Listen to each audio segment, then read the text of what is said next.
welcome to March 2, the pod presented by Eternal Roofing. They have roofing you can trust with your home, just like you trust us to talk about the Bearkat sports. This is Season 3, Episode 13. We're going to break down the New Mexico State game. I'm sorry ahead of time. And we're going to preview Jacksonville State. Again, I'm sorry ahead of time. We got to talk football. I'm Corey Hogue, your host, producer, once banned CatFans.com member who believes in family and Cats football losing on a technical knockout in the 5th round. You can find me on social media at Corey Hogue Sports, CORYHOGUE Sports. And don't forget to check out my new Substack, same name, CORYHOGUE Sports, CoreyHogueSports.substack.com for non-FBS football across Texas. As always, I'm joined by the wizard behind at Sports of SHSU. It's all one word on Twitter and Instagram. He's the COO of the Cat Fund and a proud Bearkat alum, Ben Sorrells. Benjamin, please, I beg you, tell me something positive. No, seriously, Ben, I need to hear something positive happening at Sam Houston. Yeah, a couple little things. Soccer wrapped up its first half of Conference USA play, 2-1-1. Really encouraging signs there. They were 10 seconds away from being 2-0-2, but you take it. So that's an encouraging sign. The basketball, Johnson Arena, looking pretty good. The pictures that are coming out, that's an encouraging sign. That's actually happening. That'll be in there for the season and probably even the end of the volleyball season. And we had a great Cat Fund weekend. With our auction casino night and golf tournament. Great turnout, great success. So a couple positive things to build on right there. We got to have something, right? Not everything is negative. I get it. Look, it's a bad football season. I think we can all agree right now. This football season, and we kind of knew coming in a little bit, but it might even be worse than some of us expected. A lot of us maybe. Even myself, and I didn't have high hopes, but good Lord, it got ugly last week. So we're going to start each podcast with something positive happening around Sam Houston when we have to discuss football. So there it is. There's your something positive. And let me tell you something else that's positive. Jason Pluckett said practicing still. Man, I hope they are. Let me give you something else that's positive, and that is our friends over at Eternal Roofing and the work they do. Let's hear a little more about them. Eternal Roofing and General Contracting is your choice for integrity work in the Texas Hill Country. Taylor Andrus and crew provide experienced quality roofing services with a mission of roofing with faith, serving with integrity, and sheltering homes in the spirit of stewardship. Don't just take our word for it. Here's what satisfied customer Pamela Allen had to say about Eternal Roofing. They did a great job on our patio roof, came out quick for a quote. The quote was very reasonable, and they started and finished work well and quickly. Not a bad thing to say about Eternal Roofing. Give Eternal Roofing a call today at area code 830-251-5673 or area code 936-215-8539, or you can email them taylor@eternalroofingtx.com. So last week, Cats made a trip, the football program did, to Las Cruces, New Mexico. Let's discuss. Sam Houston opened the game with a 12-play drive that gained 37 whole yards in 12 plays and ended with a missed 56-yard field goal attempt by R.J. Lopez. We will get into that later, I promise you. New Mexico State responded with 12 plays, and they covered a whopping 57 yards before they fumbled, and it was bad football at its best at that point. You knew, buckle up, get you some whiskey, right? That you knew that was coming. Yeah. Really, what? Well, Sam, go ahead, Ben. I was going to say, I guess if we're speaking positives, they found a way to get the ball to receivers on that first drive. Maybe not the rest of the game, but they did on that first drive, so I guess that's a positive. Yeah, they did. Well, look, they got it out quickly to receivers a little more, and they got some yards out of that sometimes. Still in a running game, and we will discuss that as well here in a little bit. But Sam Houston, on the next drive, they got 22 yards in 6 plays.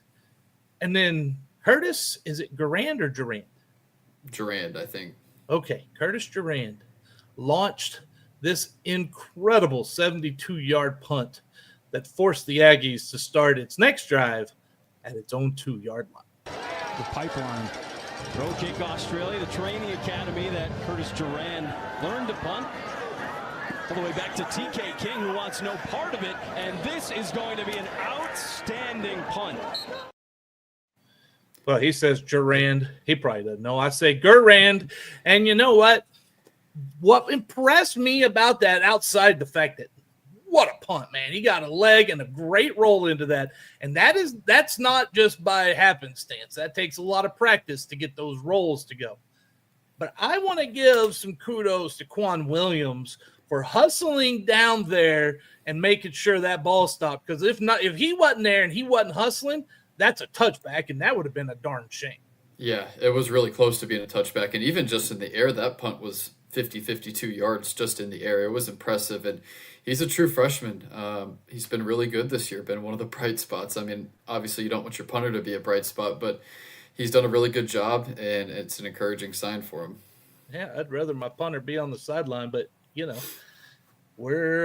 don't have that luxury this year. So, on their next drive, the Aggies get on the board, 15 plays, 87 yards. It took 8 minutes and 20 seconds off the clock. Your defense is on the field for over 8 minutes. The good news on that, they only gave up a 28-yard field goal, which is like, why are you kicking a field goal if it's from 28 yards? But they did. That's fine. The Aggies take a 3-0 lead midway through the second quarter. But then the offense on their next drive, after the defense spent 8 minutes and 20 seconds on the field, they went 3 and out. Yeah. And New Mexico State then extended its lead with a 5-play, 53-yard drive that ended with Logan Fife on a 1-yard touchdown run. But hey, look, the Cats aren't going to be held off the scoreboard in the first half. And they had another 8-play, 42-yard drive. Okay, that's respectable. And it ended in a 51-yard field goal attempt from Christian Pavon on his birthday. He was nailing field goals from 60-plus earlier today. And from 51, it is good. Okay, and we're going to talk about this again in a little bit. I don't know if you really heard, but Christian Pavon comes out to kick the 51-yarder, and he nails it. And the broadcaster, I don't think it was Taylor McCarthy that said this, but one of them said he was hitting from 60 yards in the pregame. Let's put that in our memory bank for when we get through this little review right here. Yeah, we'll definitely hit on it more, but I'm so happy for Christian Pavon. Had the yips last year, and it's just so good to see him have some success. The team's not great, but it's just really good to see him kind of have a nice little comeback story. Yeah, I thought, like I said, he didn't. Last year, he took a lot of heat, and he nailed that field goal, put the Cats within 10-3.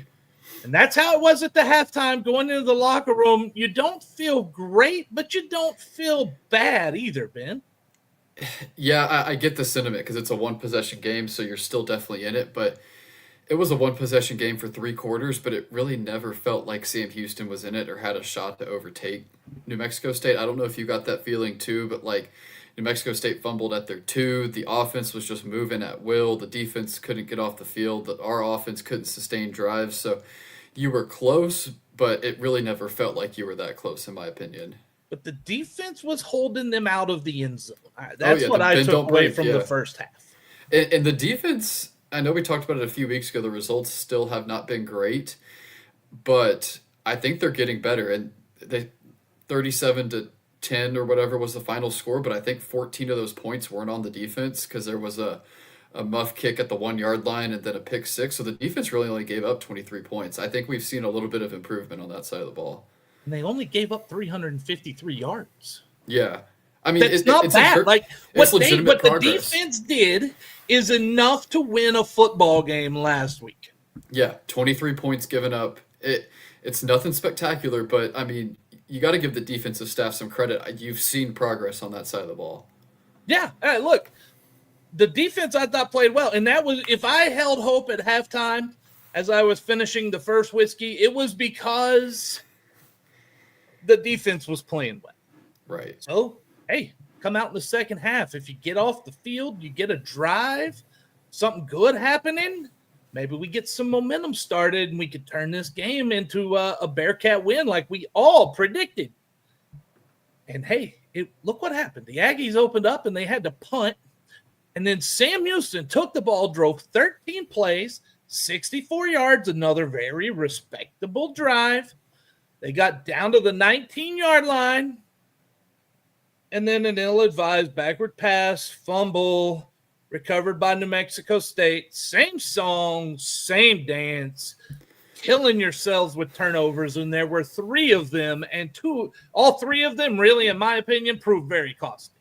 Oh, huge. Every single one of them led to a score for the other team pretty much. Directly. I would say all 4. I would say there's a 4th turnover that doesn't count as an actual turnover on the kickoff here coming up in a minute, but we'll get there in a second. Yeah. The offense showed life and then stabbed us. And the Aggies cashed in 6 plays, 66 yards later. When I first saw that in the box score, I went, ooh, that's a bad number. 6 plays, 66 yards. And it ended in a 32-yard field goal and gave New Mexico State a 13-3 lead. The Cats weren't done. That offense responded again on the next drive. And they got into the end zone this time when Alton McCaskill took this pass from Hunter Watson, 15 yards, that pulled Sam Houston within 13-10 at the end of the third quarter. Watson to throw. He gets it to his running back, McCaskill. Past the 10, 5, into the end zone for a touchdown. Alton McCaskill puts a touchdown on the board for the Bearkats. Okay, the pass wasn't impressive outside the fact that, hey, thank you, Hunter Watson, for putting it on his hands when he's open in the flat. Yeah. But what I really liked on that play, though, was the blocking downfield, especially from the wide receivers. I thought they did outstanding on that. And if you have a hard time getting the running game going, which the Cats did, those are plays that you can use your running backs and get – because, look, your running backs are some of your most explosive players on your team, on your offense. They always are. You got to get them the ball in space. They did that there, and it paid off with a touchdown and pulled them within 3. Yeah, it was good to have Alton back. He was the featured back with Elijah Green out. It sounds like Elijah Green should be back this week. But, yeah, they run that play a lot where you just swing the running back out to the open side of the field. You got 3 blockers over there, and you just kind of let them run. And it's typically been like an 8 to 10-yard play.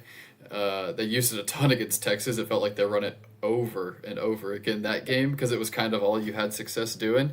But, yeah, it works, especially against a team like New Mexico State, and I'm sure we'll see more of that kind of formation and alignment going forward. Man, I tell you, they learned a lot from that game against Sam Houston because they went out to Florida and played great, them Longhorns did. They did.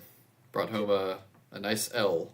Well, look, I grew up a Texas fan, but even going into that game, I was like, yeah, they're going to lose this one. Yeah. The Aggies then scored a touchdown. They responded 8 plays, 75 yards on their next drive. That's a really impressive drive. Extended their lead to 20-10. Then the damn wheels came off. Special teams miscue on the kickoff. I had just said in our chat that we were having that I like the NFL kickoff rule because it makes you return the ball usually, right? Yep. And I was like, man, I'd like to see that in college. So New Mexico State, short field, they did it. They did that NFL kickoff rule thing where they make you field it. The problem is Sam Houston didn't field the ball. New Mexico State recovered at their 2-yard line, and I'm heading for my 3rd and 4th whiskey now because that's just too much for me to do. Yeah, and it was probably a play. It would have landed in bounds, but I think it would have rolled out of bounds. And if it rolls out, then it's kick out of bounds. You get it at the 35 or whatever. But, yeah, you've got to either field the ball and take off or let it roll through the end zone, let it roll out of bounds. You just cannot have a play like that happen. When it happened, you knew it was over. I mean, you got the feeling it was done. And Longo said that post-game, too. It kind of deflated everyone. No, it was. It was deflating for everybody. I think it was at that point that we were like, what in the world is happening to the Cats? Then another field goal and a pick 6 for New Mexico State, and Sam Houston falls to 0-5 with a 5th-round knockout, technical knockout, and a disheartening 37-10 loss.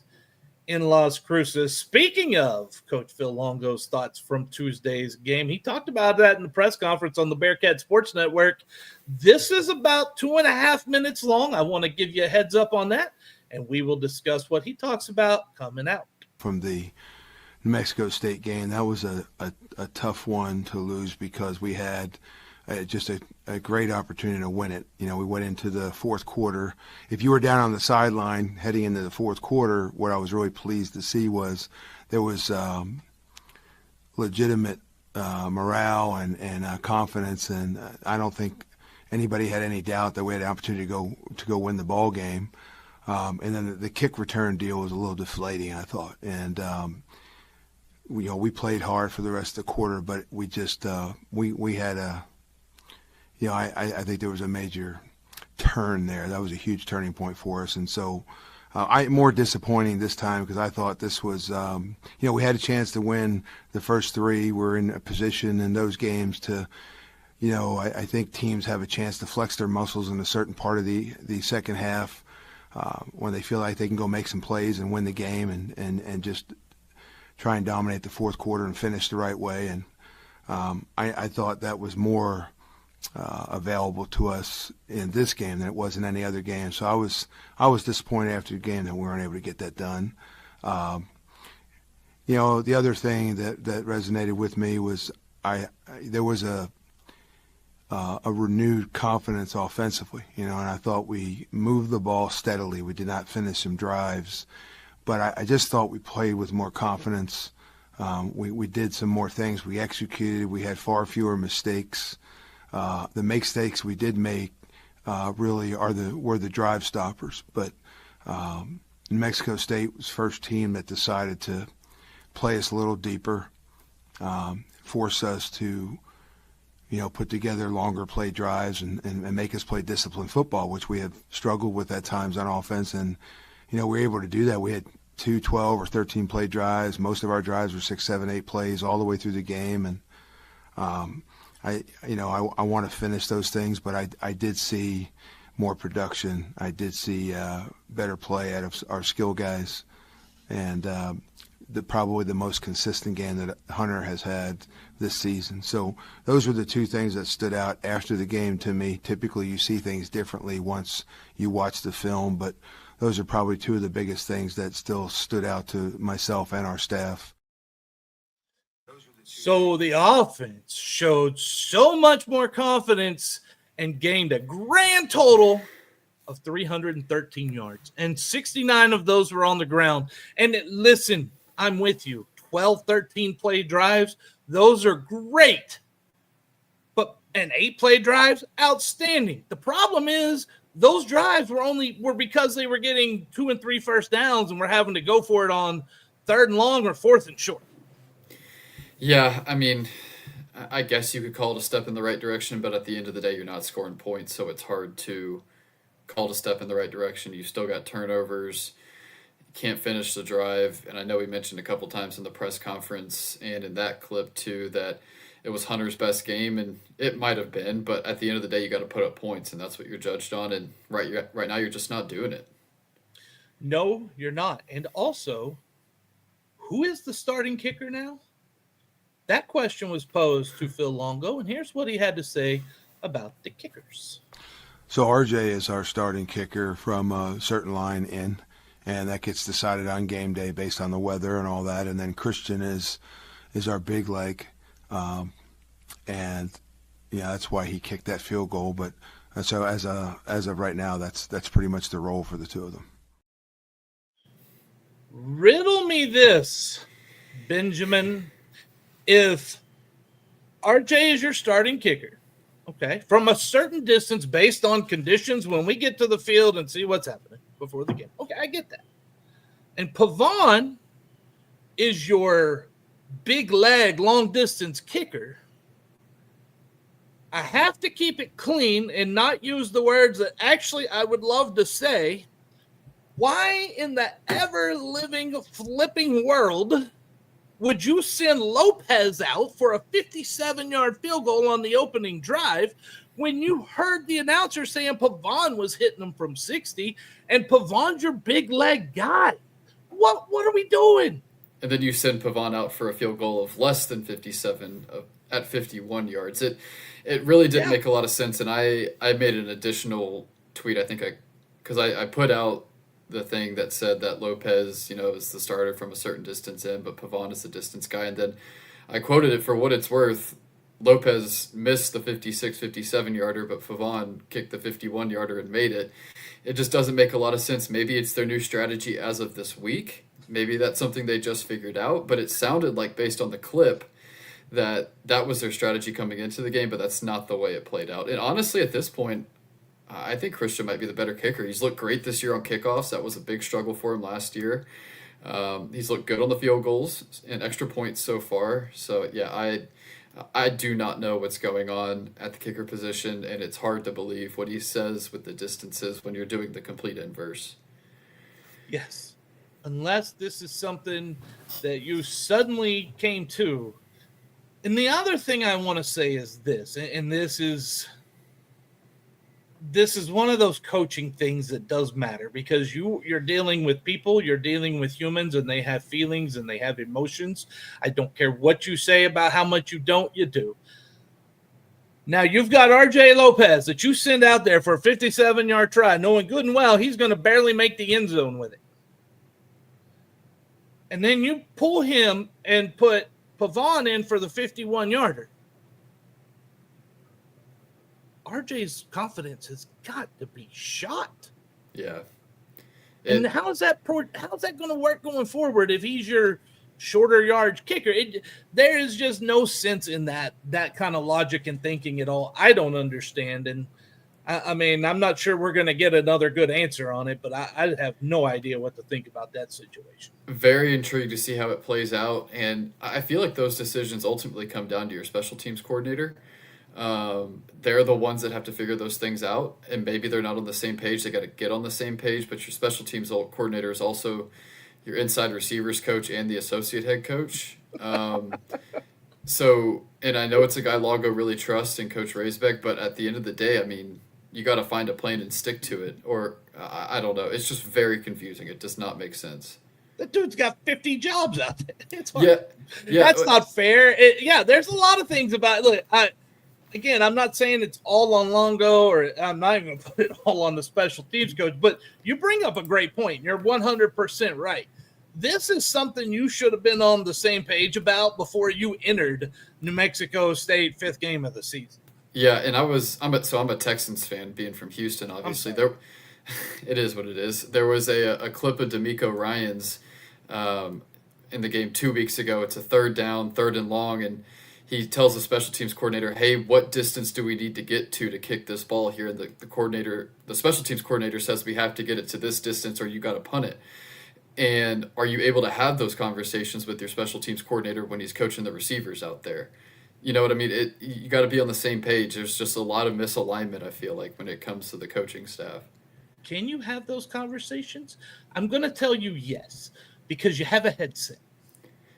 But I know, I agree. But if you're so focused on the receivers, you and the head coach might not be on the same page.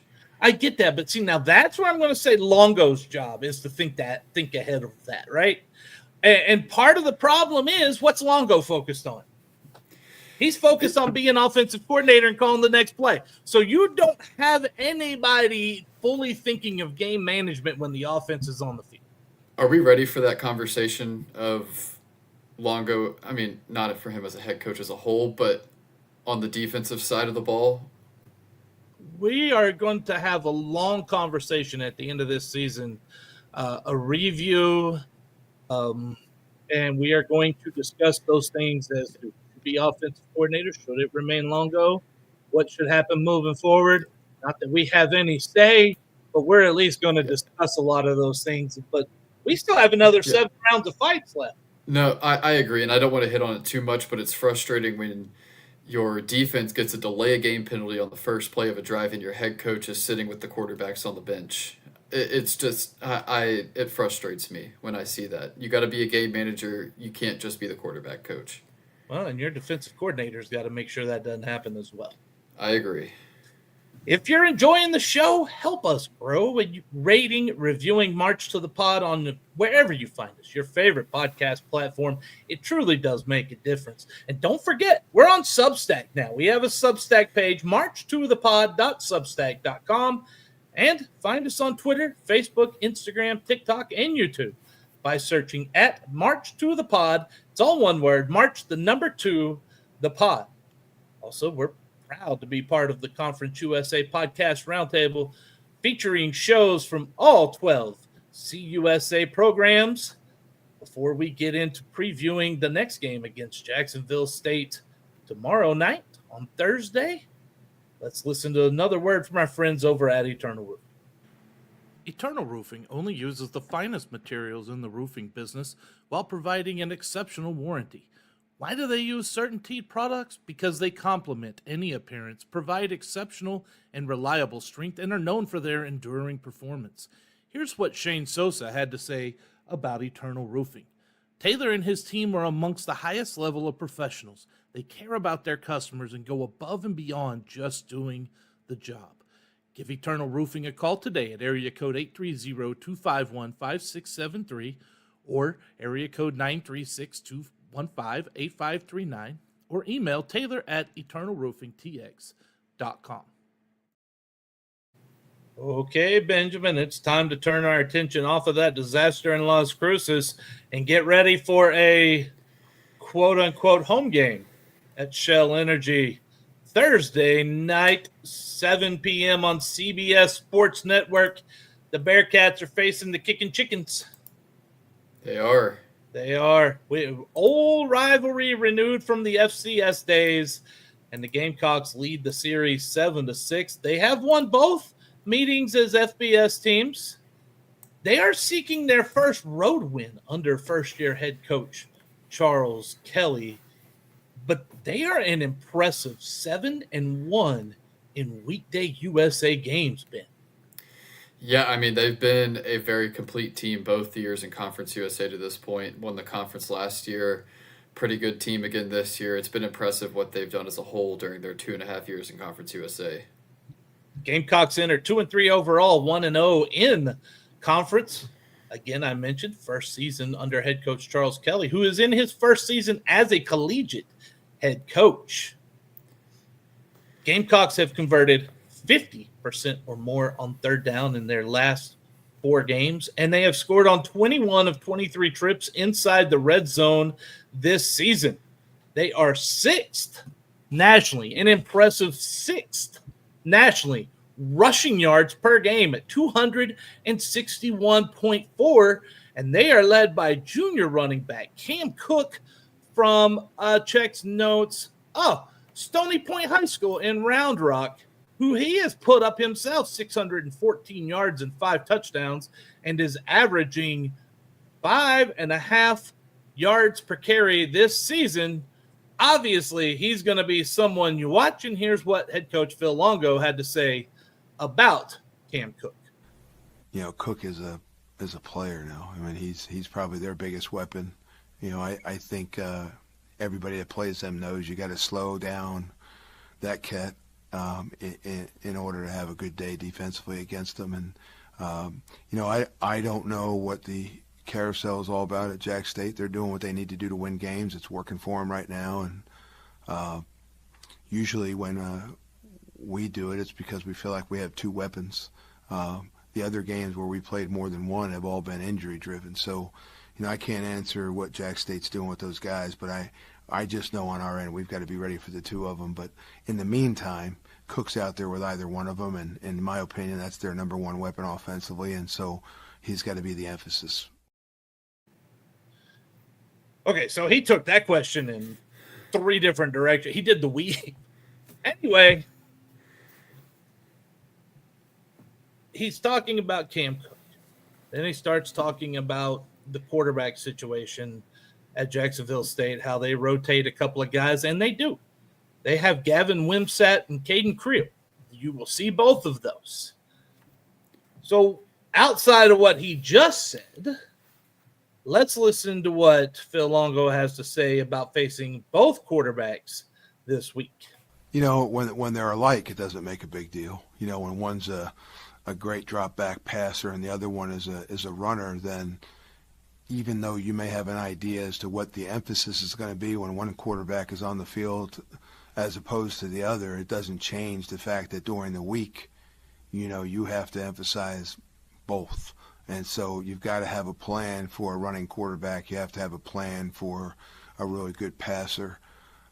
When the two quarterbacks are more similar and they have similar strengths, it's not as problematic because you're still defending the same type of quarterback. So really that is what will differentiate how we prepare for two quarterbacks from one week to the next.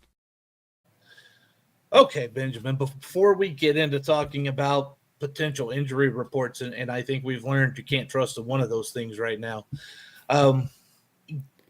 tell us your thoughts on this quarterback situation, because this quarterback situation, let's face it, gets a lot of talk around Jacksonville State. It has been the talk of the whole season when, in my opinion, the running back and that ground game has been what you should focus on. Why is there so much consternation around their quarterback situation? Yeah, you brought in Gavin Wimsatt from Kentucky. He was supposed to be the guy for Jack State. Just didn't really pan out. His arm is just a really big question. And then you've got Caden Creel, who saw a little bit of time against Murray State, but really burst on the scene against Southern Miss.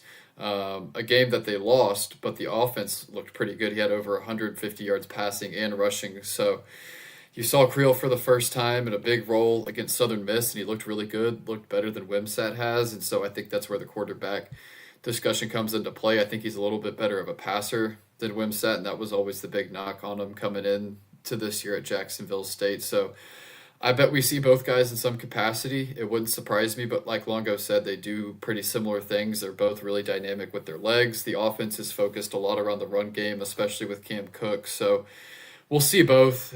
Shouldn't be too difficult to prepare for them depending on the guy. But, yeah, it's going to be a lot of running with Cam Cook and whoever the quarterback's going to be. You know what I hear when I hear you say a lot of running? What's that? Quicker game, man. Running the ball keeps that clock moving. Yeah, hopefully. Hey, this is a 7 o'clock game, so I may not have to be up quite so late this week. Earliest kick since Texas. Jesus criminy. All right. Tell me about the Gamecocks defense. How does Sam Houston kind of stack up against that side of the ball? Yeah, it's a group like Sam Houston that got completely gutted last year. Jack State kind of as a whole, especially on the defensive side. They've had some ups and downs. You gave up 17 to UCF, who's turned out to actually be a decent team. You held Liberty down to 24, but then you also had Southern Miss and Georgia Southern score 40-plus on you. So I think teams might be starting to figure them out a little bit. Is the Sam Houston offense going to be able to figure them out? I'm not too sure. I think you need some sort of ground attack to do that, and it just really hasn't been there for Sam Houston. So it's an okay defense for Jack State. It's flashed. It's been susceptible the last few weeks to giving up a lot of points. But, yeah, the way the Sam Houston offense is playing, it's hard to be optimistic coming into this week, even against the Jack State defense that has some holes. Well, and their one conference game against a Liberty team that, I mean, how do you view Liberty? Are they still top tier, maybe mid tier? They're mid tier until they can prove something else. Okay, mid tier. That is still a tier above where Sam Houston sits right now, and they won that game. So I kind of do you put Jack State in kind of that same mid tier category right now? I do. I think WKU up at the top, Louisiana Tech. Those are probably your top two. Missouri State, Delaware, Kennesaw, Liberty. They're probably your middle of the pack teams. So, and then Jack State is also in there too. They're definitely not the top two, but Jack State's probably the 3, 4, 5. They're one of those teams for me right now.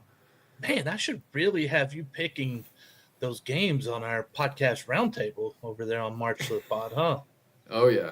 Oof, I really should, but I don't. All right. We're going to come back.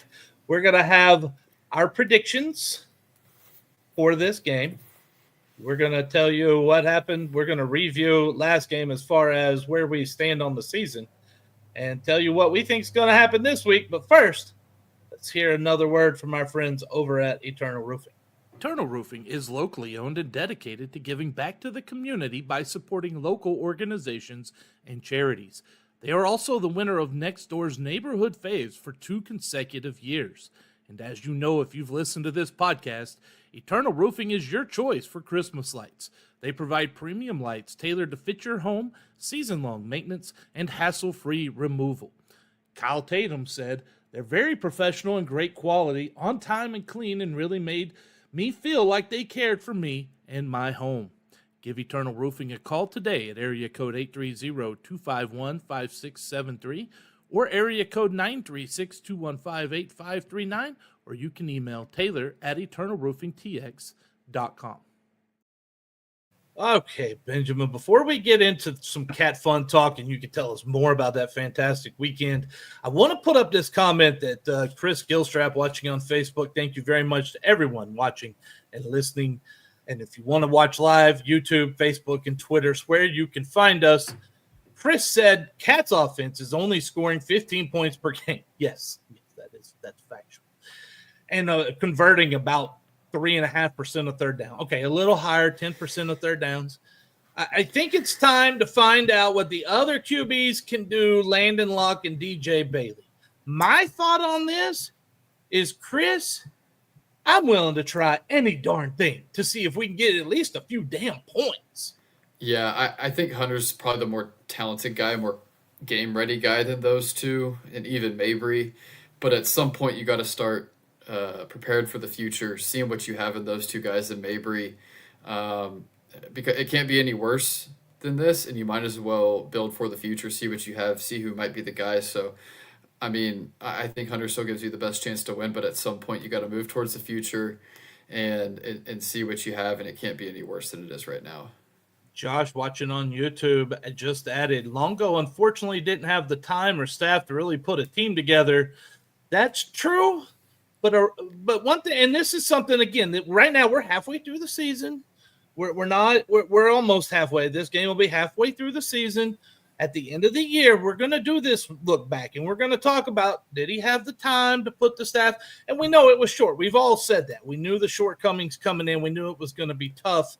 My question that we are going to look at from now moving to the end of the season is, are you seeing anything that shows improvement in this team from week to week?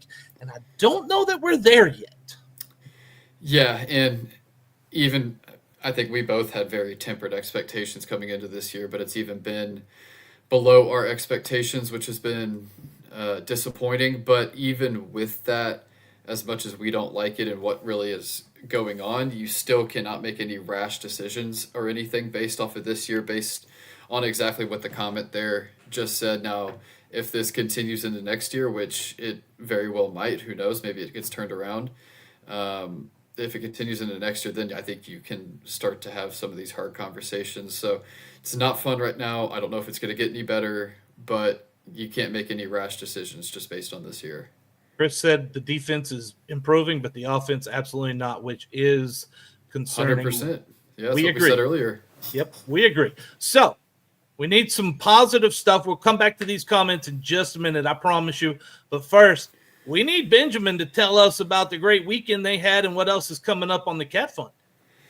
Yeah, had a great weekend with the Cats for our men's basketball team. Raised a lot of money for them. Got to see a lot of different people. You can sign up and be a part of what we're doing at cat-fund.com. We'll have some other events in the next couple months. We also had our baseball recap of the A&M game. Had an article put up. I got to talk with the staff on Saturday after the game.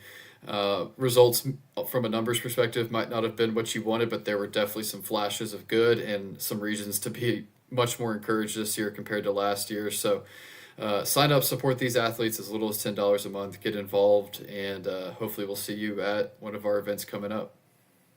Cats supporting cats. We love to see it. And yeah, that's good news. A little more good news injected into the podcast. Jason Plotkin watching on YouTube asked, how surprised are we that both Liberty and UTEP are 1-4 heading into tonight? I will go first because I know Benjamin probably has a lot more educated take than I do on this. UTEP-wise, I bought into some Scotty Walden hype. I think he's proven that hype was overrated, and now UTEP is still UTEP, and they will continue to be UTEP until they now prove otherwise. Liberty 1-4, that one does surprise me to see that program kind of taking some steps back right now. What do you think? I agree. It's almost the same sentiment on my end. I believed in a lot of the upside for UTEP, but I knew there was still a pretty low floor. High ceiling, low floor is kind of what I thought. So 1-4 is surprising, but it's not too shocking. Liberty's a huge surprise. And I mean, at what point does Jamie Chadwell start to feel some heat? Because last year was a disappointment with them, and this has just been really bad. And I mean, you lose tonight's game, you still got some other really tough games on the schedule. So yeah, it's shocking that both of them are, the combination of them. Maybe not UTEP, but Liberty and UTEP. It's pretty shocking. I will say that Liberty is a program that has always, from the start, no matter what level they played, they have always expected to be good and to win and dominate at their level. And you have the highest paid G5 coach in the country, and you just cannot have 1-4. Well, you can, but I certainly wouldn't recommend it. Me neither. Wouldn't recommend 0-5 either. All right, before we get into the predictions this week, let's do a recap of our predictions. If you got any more questions, drop them in here. We got some time to pick up on them, and we will answer them. Or comments, we will take those as well, even about, my certified Sam Hater status. Last week, Sam Houston entered the game as a 2.5-point favorite. The total was 52.5. We were buying some Kool-Aid last week a little bit, Benjamin. You had the Cats winning 23-22, so you had New Mexico State covering, and you had the under, right? Yeah, 2-0 somehow. Somehow. Are you really 5-0 on the season? I'm 9-1 this year between the two picks through 5 games. That's true. Jesus. Well, I drank even more Kool-Aid. I had Sam Houston covering 31-27. I had 58 points. It could have happened if Sam Houston had a little more offense. Maybe you put in your long-distance kicker for long-distance kicks. That might have helped too. Yes, it does help if your long-distance kicker is kicking a 57-yarder. Just saying. Lord. That's one, I mean, yeah. Anyway. Ben, 5-0 against the spread. 4-1 total. I'm 2-3 against the spread, 1-4 on the totals. So combined, we're winning you a little money. If you just follow Ben, you're winning a whole heck of a lot more money. Paid off the house, quit the job, living on a beach somewhere. That's what I'm here to do. Yeah, that's right. And I'm not making you a dime, which is my whole point of living, right? You got him working overtime. I've got you furloughed with no back pay. Yeah. Anyway, this week, Sam Houston at Jacksonville State again, 7 p.m. Thursday on CBS Sports Network. The line opened as Jacksonville State 8.5-point favorites. They had the total at 54.5. After some thought, they got the Gamecocks down to 7. That's got to be because they don't really feel confident about Jacksonville State right now, I would think. And they bumped that total up 0.5 point to 55, which makes me happy, so I don't have quarters and whatever halves coming into the projection, which is the projection via Bet365 is Jack State 31, Sam Houston 24. Okay, Benjamin, what say you? Yeah, let's keep the heater going, I guess. I've got Jack State 31. That was the number I had coming into this, actually. Sam Houston 13. I think we all know Jacksonville State's probably a more talented team. They're also coming in off a bye. It's a 12-day gap in games for them, which I think helps. And just from what I'm hearing in Longo's press conference, it sounds like we're starting to lose the locker room, and I don't think that's a good sign. So give me Sam Houston to lose 31-13 and Jacksonville State to cover, and we're going under. Yeah, you know what? I'm changing my score here all of a sudden. Not because of anything you say, because I was just sitting here thinking the defense is getting better, right? Yep. The offense is not at all. It may be going the other way, actually. But I think that defense getting better, I got to give that some credit in this. So I have Jacksonville State winning 38-13. I think they get an extra touchdown here. And so that gives, let's see, how many points is that? 48-51. That's still on the under. So we both have Jack State covering. We both have the under, and we both have it a much larger spread than what Vegas has. We do, which means I'm definitely going to lose now because Cory agreed with my pick. So you want to know what's interesting about that? Huh. I had it 45-13, so I had it cover and over. And I was like, that defense, though, we were talking about it. I think, they're playing better. So I changed it. So, yeah. Yeah, there you go. 31-13, and who knows, 7 of those points could be Sam Houston turning it over and Jacksonville State scoring on defense. Because the defense gave up 23 points last week. So yeah, no, the defense didn't play bad, but this is a better This offense is better than the offense they played last week as well. Yeah. All right. Some questions, some comments coming in. We've got some time here at the end of the podcast. Chris Gilstrap, again, watching on Facebook, says, what gives with the offensive line? Dietrich, Larson, and Don are 3 of the top-ranked O-linemen in CUSA. That was a little bit discussed in the press conference yesterday. Yeah, shuffling. And so what is going on with that offensive line? Yeah, so the left side has been really rough this year, and you've got 3 guys that are playing at a really high level and 2 guys that are just not, and that's what it comes down to. And you moved Rhett from the right side to the left side at guard, trying to help a little bit. And you also rotated in William McCollum a little bit with Meach Joseph. Luke Eckert has struggled too. So for the majority of the season, Joseph Eckert over on the left side has just been really, really bad. Then the right side's playing well. So you got to have all 5 guys playing together. You've got 3 playing really well, and you've got 2 spots that are just massive question marks, especially on the left side. Which doesn't help. That's the blind side. So you got to have all 5 guys together. And I was actually talking to someone about that yesterday because the PFF grades have been coming out and all that stuff. So the left side's got to figure it out to some degree. You've got to find a 4th or 5th guy. Yeah, look, the most important. Every position is important on the offensive line. Let's start there. But if you don't have a left tackle that can keep your right-handed quarterback clean, or a right tackle to keep your left-handed quarterback clean, you're going to have problems. Yeah. And there are many problems. And then if you don't have an offensive line that can get push in a running game, you're going to have problems. There are many things wrong with this offensive line. How do you fix it? I don't know that there is a fix right now. It's interesting because Kevin Kalanji, I mean, I've stood next to him in person. He was the backup swing tackle at Maryland last year. I think he's got the stuff to play at this level. He just has not really played at all. And you've got a massive hole at left tackle. I think you've got to try him there. Or Colt Dietrich played left tackle a lot last year. He's at right this year. Do you move him back and then try to shuffle things around on the right side and try to figure things out? You got to try something because there's just 2 glaring holes on the offensive line, especially on the left-handed side.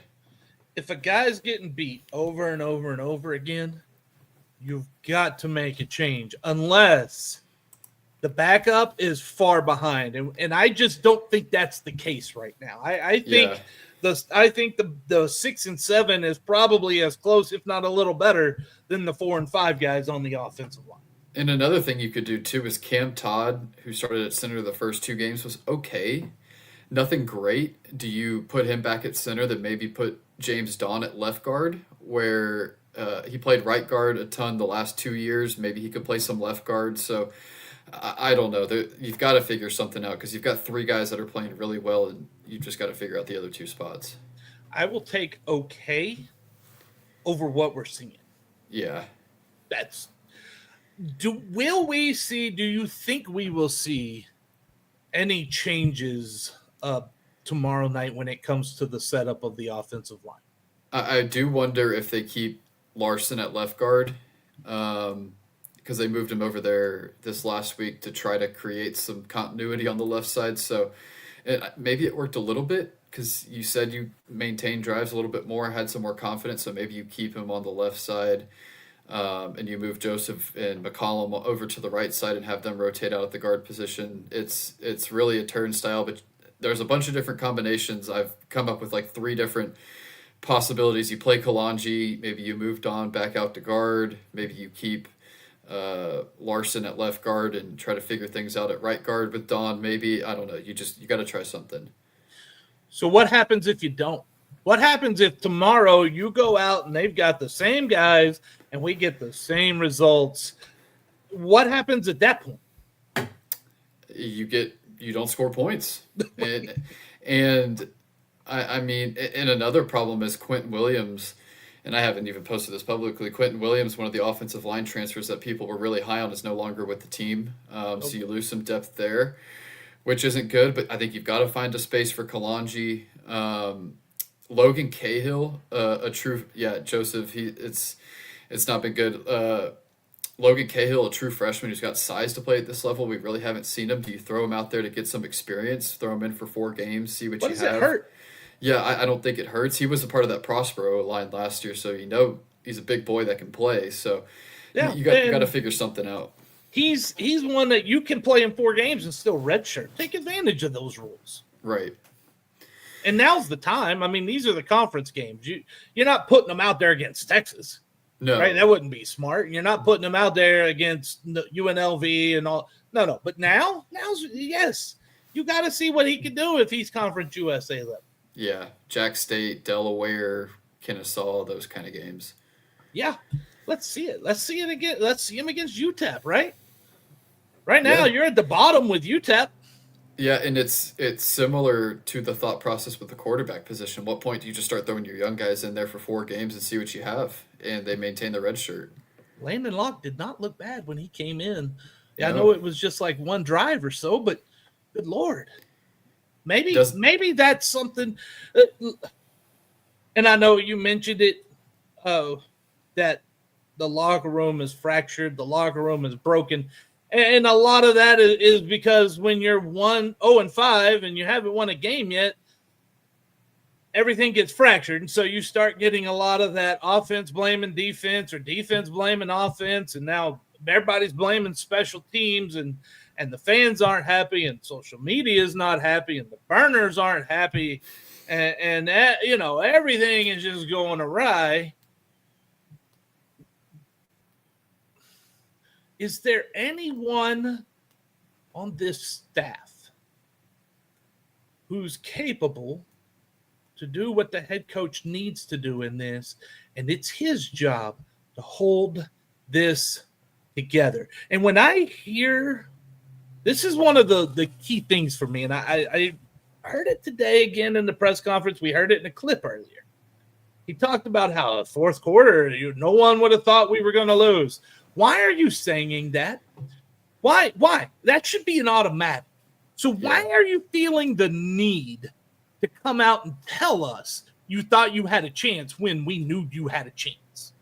Yeah, and another thing with press conferences, I don't know if you listened to the New Mexico State one post-game. It was only 2 minutes, but the first line from Longo was, when you know you're not the more talented team on a week-to-week basis, you can't make those mistakes. And when you start to say, you're not the more talented team, it sounds like the guys have lost hope.